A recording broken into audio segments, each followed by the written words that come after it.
1 win in 7 now for Spurs. It was a 1v1. Competitions, and the pressure remains on their head coach.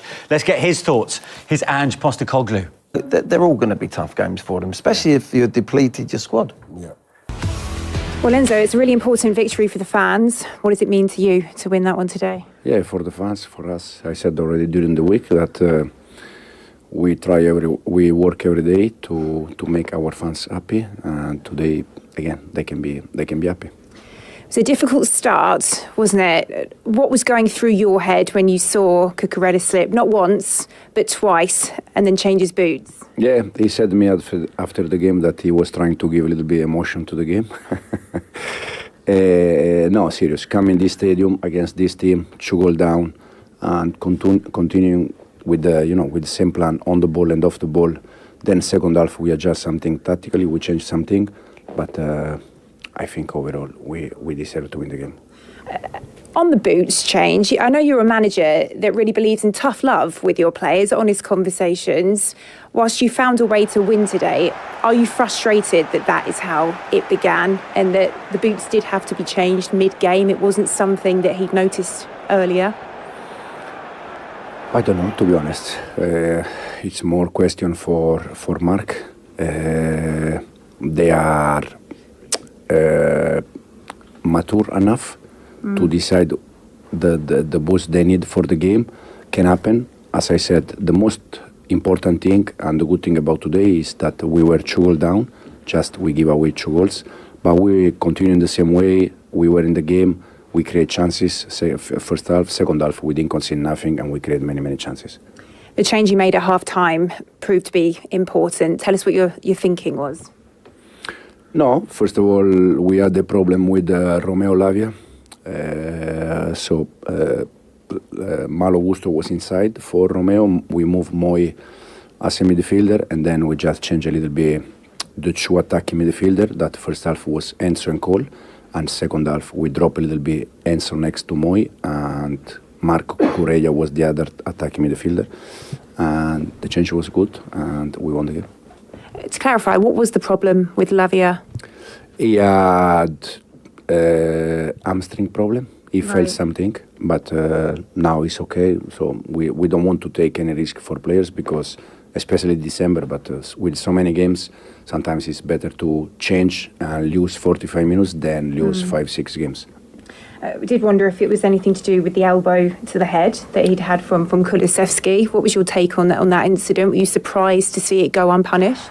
I didn't see it, to be honest. I didn't see nothing, no for us, no for them. Just finish the game, had a chat with the players and come here straight to you. It was a great team effort to ultimately turn that round, but 2 more goals from the penalty spot from Cole Palmer.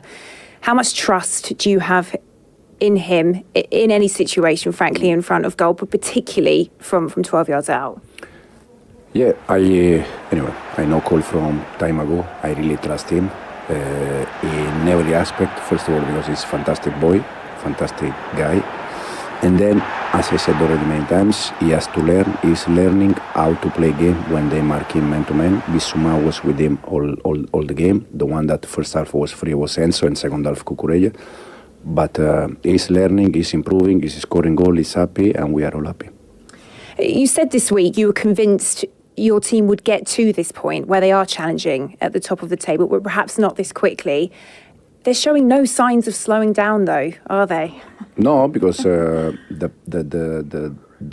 plan or the idea is don't allow them to slow down. In day by day, in every session, they cannot drop because if one drop, the other one is in behind, ready to play. So they know that. See, today Pedro Neto was fantastic. Last week, Noni Madueke doing the same, and this is what we need from all of them. You say that it's going to be more time before you catch up with the likes of Manchester City, with Arsenal, but you're already doing what they're not. You are consistently winning games. That's proof, isn't it? That's evidence that you are already there in that conversation.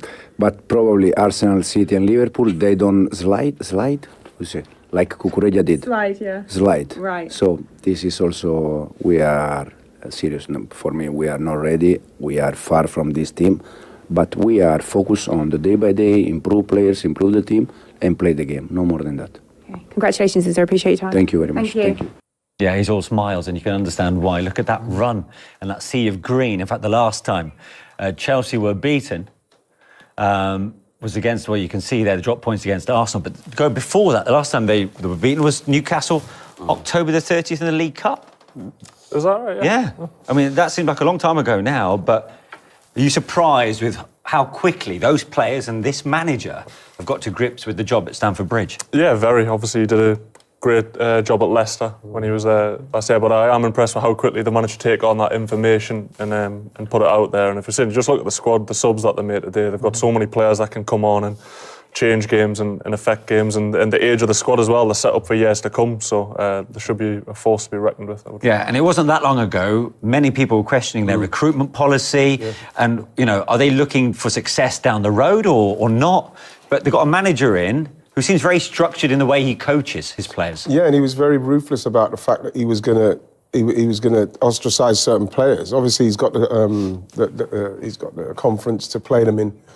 And he was very much, I'm going to concentrate on these players. Now, they're doing well in the conference, and it seems to keep them happy.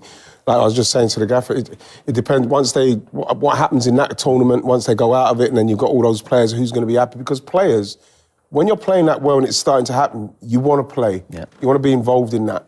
And so you have to see how that's going to affect the squad as they go down the table. With your manager's hat on, what's impressed you the most about the way Maresca's gone about his business?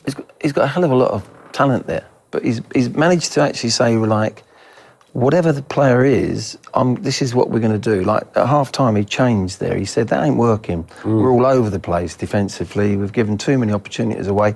Let's change it. Caicedo, I always felt before, Son versus Caicedo, defensively, he wants to put him in midfield. That was a mistake for me. And then he's looked at that and he thought, that ain't working. Let's change it. Yeah. They go into a 3 at the back, or with the ball, they slide into a 4 when they're defending, and then Cucurella went into that midfield area, which he's done many times. So he's looked at that and he thought, yeah, and you can do that with great players. Because at the end of the day, if it's not working, you can take one off, somebody else goes on, and you don't lose that sort of 8 or 9 out of 10 performance. That is where Chelsea are at the moment. That's why they're in the title. They really are in the title race. They are? Oh, without a doubt. Yeah. Of course they are. You know, with so many teams giving so many goals away, Arsenal are probably the best side at the moment that have got the balance right between defending and attacking. Even Liverpool might actually at some stage, you know, falter. So it's there for anyone to win it. But didn't we see in the first half maybe why then might not be in the title race? Yeah, but I just think, again, that would just come down to, I was just saying just in the break about an experienced defender, like when they got Thiago Silva, if they've got that kind of experience in that back four, then you're starting to look at a proper contender for going for the Premier League, simply because you look at the way they started that game. If they had an experienced defender, I can imagine someone like Tony Adams being there. And if people are passing the ball at that kind of level, he would lose it with them, and that's all they need now. That player in the dressing room. I think you said it earlier. I feel long term to go really and be one of the favourites at the start of a season. I think they need the keeper sorted out. Absolutely. You know, I think Sanchez is okay.